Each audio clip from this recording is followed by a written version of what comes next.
Taste the Daily.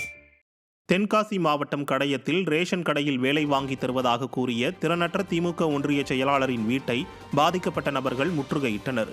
கடையத்தில் திமுக ஒன்றிய செயலாளராக உள்ள ஜெயக்குமார் என்பவர் விருதுநகர் மாவட்டம் சுந்தரராஜபுரத்தைச் சேர்ந்த தங்கக்குடி என்பவரின் மகளுக்கு ரேஷன் கடை ஊழியராக பணி பெற்றுத் தருவதாக கூறி பணம் கேட்டுள்ளார்.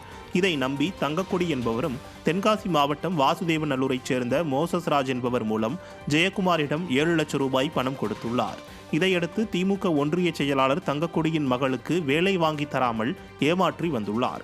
மேலும் பணத்தை திருப்பி கேட்டால் பணத்தை திமுக அமைச்சரிடம் அளித்துவிட்டதாகவும் அவர் தந்தால் திரும்ப தருகிறேன் என கூறி அலைக்கழித்துள்ளார்.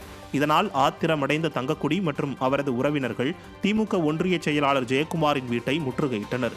மேலும் அங்கு செய்தி சேகரிக்க சென்ற செய்தியாளர்களையும் திமுக ஒன்றிய செயலாளரின் ஆதரவாளர் மிரட்டியதால் பரபரப்பு ஏற்பட்டது. திண்டுக்கல் மாவட்டம் கொடைக்கானலில் உள்ள நட்சத்திர ஏரியிலிருந்து 6 டன் காலி மதுபாட்டில்கள் மீட்கப்பட்ட சம்பவம் அப்பகுதி மக்களிடையே அதிர்ச்சியை ஏற்படுத்தியுள்ளது. கொடைக்கானலில் உள்ள நட்சத்திர ஏரியில் காலி மதுபாட்டில்கள் மற்றும் குப்பை கழிவுகள் படர்ந்து ஏரி போதிய பராமரிப்பு இல்லாமல் காணப்பட்டது.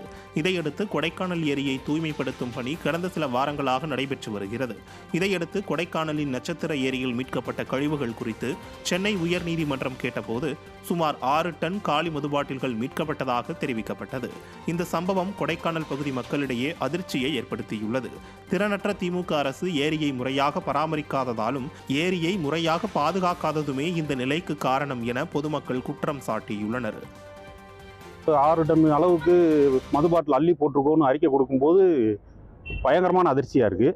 இதுக்கு காரணம் யாருன்றதை முதல் நகராட்சி கண்டுபிடிக்கணும். ஏரி அழகுபடுத்துகிறாங்களோ இல்லையோ இருக்க அழகை கெடுத்துறாத அளவுக்கு நகராட்சி வேலை பார்க்கணும். சுற்றிலும் ஆளுகளை போட்டு யாரையும் உட்காந்து தண்ணி அடிக்க அந்த மாதிரி மது அருந்தாத அளவுக்கு பார்த்துக்கிறதுக்கு காவல்னா ஒரு மாதிரி ரோந்து மாதிரி போட்டு அவங்க பாதுகாக்கணும். முதல் ஏரியை பாதுகாக்கணும்.